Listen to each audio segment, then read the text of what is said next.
here today to talk about running peaks and how to flat a running peak. So, una, kuhain natin ang course ng barko. Sabihin na natin na pang course ng barko rito is 80 degree. So, pagkatapos natin kuhain ang course ng barko, let's kuhain naman natin ang speed ng barko. So, usually, pag nasa barko naman tayo, hindi tayo nahihirapan sa pagkuha ng speed ng barko dahil madali na ito makita dahil sa speedometer. So, pagkatapos natin kuhain ng speed ng barko which is 8 knots, kunin naman natin ngayon ang bearing ng barko. So, sa pagkuha naman ng bearing ng isang lugar, ginagamitan natin ito ng gyro compass. Sa paggamit ng gyro compass, itututok mo lang ito sa lugar na gusto mong kuhaan ng bearing. So, for example here, kunin natin ang bearing ng Alpha Rock, which is 45 degree. So, pagkatapos naman natin kuhain ng bearing, kunin naman natin ang time. So, ang time here is 0900 or 9 AM. So, take note na dapat ang course, speed, time, and bearing ay accurate dahil dito tayo magbe-base.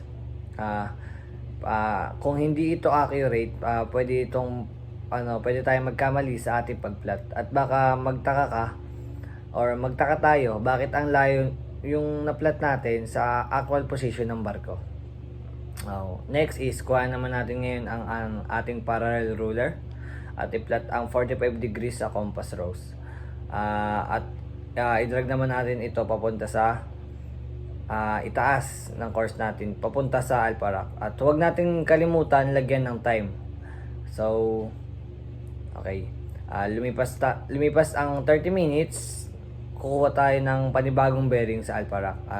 At ang bearing niya is 15 degrees. I-convert natin ang compass bearing into true bearing. So, marami sa atin nagtataka bakit tayo nakakakuha ng panibagong bearing. Kaya tayo nakakakuha ng panibagong bearing dahil ang vessel natin ay tumatakbo. So, pagkatapos natin kumuha ng panibagong bearing, i-plot naman natin ito katulad ng sa una. Simula sa compass rose, papunta sa salt rock, may nagkaiba lang is yung position nila. Sabihin natin within 30 minutes, nandito yung barko natin. Lagyan natin ng line at ng time. At ang time natin ay 0930 or 9:38. Para makuha natin ang distance na itinakbo ng barko natin, mayroon tayong susundin na formula which is D is equals to S times T divided by 60. So, D is for represent distance in nautical mile, S for the boat speed, and the T is minutes. So, palitan natin yung S ng 8 knots and T into 30 minutes. At ang sagot niya is 4 nautical miles. Gamit naman tayo ngayon ng compass divider. Gamitan natin ng compass divider upang may scale natin ang 4 nautical mile. Sa latitude scale. Alam naman natin ang 4 nautical mile is equal to 4 degree in latitude scale. Ngayon na nakuha natin yung sukat ng distance gamit ang compass divider, so dadako na tayo sa pag-plot. Ipa-plot natin ito sa course ng barko. Yung isa pa niya is nasa intersection ng course at nung unang bearing natin at yung isa pa naman niya ay nasa course line.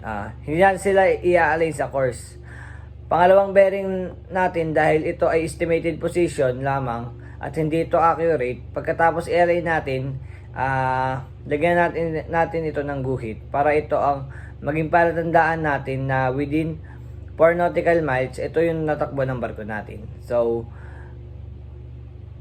pero hindi pa dito tayo nagtatapos. Hindi pa ito ang ating final position. Pagkatapos i-align natin ang parallel ruler sa unang LOP o unang bearing line natin, i-drag natin ito papunta sa blue mark or yung palatandaan natin kung gaano kalayo na itakbo ng barko. Lagyan natin ito ng guhit kasi haba ng unang LOP natin para mag-intersect or nung bearing line natin. Napansin natin na nung dinrag natin yung LOP papunta sa blue line is nag-cross sila. Ang tawag ito is cross bearing. So here makikita natin na nag-cross yung pangalawang LOP at sa unang LOP. So yung pangalawang LOP is green line. Tapos yung unang LOP yung red line. Nag-cross sila nung drinag natin. So yung pinag-crossan nila or yung line kung saan sila nag-meet or your intersection point na yon, yun yung magiging fixed position natin or yung magiging final position of the running peaks within 30 minutes. So, yun lang guys. I hope you learned a lot in my video.